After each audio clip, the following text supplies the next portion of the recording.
Well, after last year, what do you learn from last year as a team, as a head coach leading into this season that you guys can learn and build upon? I've been asked that question several times, and last year's experience, I wouldn't have wished upon my worst enemy, but I'd do it over again in a heartbeat, just because of the kids and the community there at Fairfield.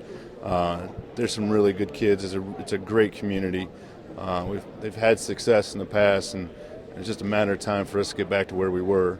But to be as young as we were, to go 0-10, the lessons that you learn from not winning a game,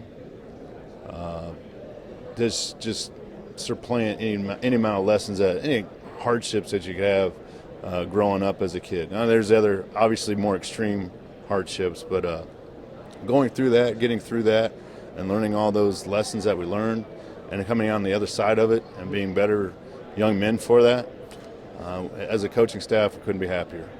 Tell me about this team X's and O's wise. What do you see offensively, defensively? Who are some of the guys that are going to be taking big roles for Fairfield as we enter 2019? Corey Lance is our quarterback. He'll be a junior. We're still going to be an option team. Over the summer, we've just gotten better at running the options, just understanding the mesh point, understanding our read keys, especially with the linemen up front as well. Bryce Willard and Noah Osborne are both offensive linemen that'll play for us. Peyton Hendricks, the defensive end, defensive tackle that was all conference last year. Happy to have him back. Great kid, high energy guy. So he'll do some good things for us. On the other side, we also have Nolan Sherrick coming out for us. He's a basketball player there at Fairfield, and he'll be a wide receiver and a DB for us. That'll help out. Hey, take care, Coach.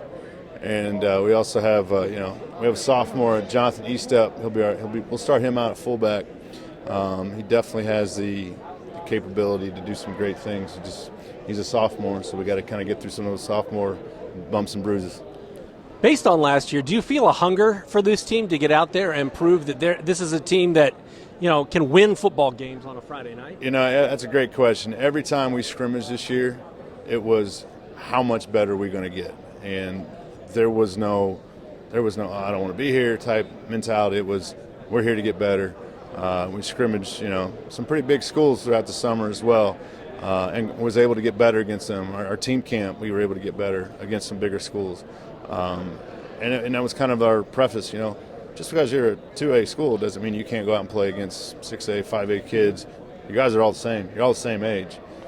With our weight room facilities, we have the ability to do anything that we want. So it's just taking it day by day, step by step, and just believing in that and putting our heads down and staying busy and getting to work. Yeah, on the football field, when you guys start practice on August 5th, what is priority number one for Fairfield as you enter 2019? Well, it's just kind of button up some guys that haven't been in the weight room, trying to figure out where they're at. I think that's about, and I probably shouldn't focus on those guys, probably focus on the guys that are there, but it's trying to get as many guys out there as possible. But right off the bat is just buttoning up who we are and what we're going to do, expectations for the season and whatnot. Anything else you'd like to add, Coach? I think we're good.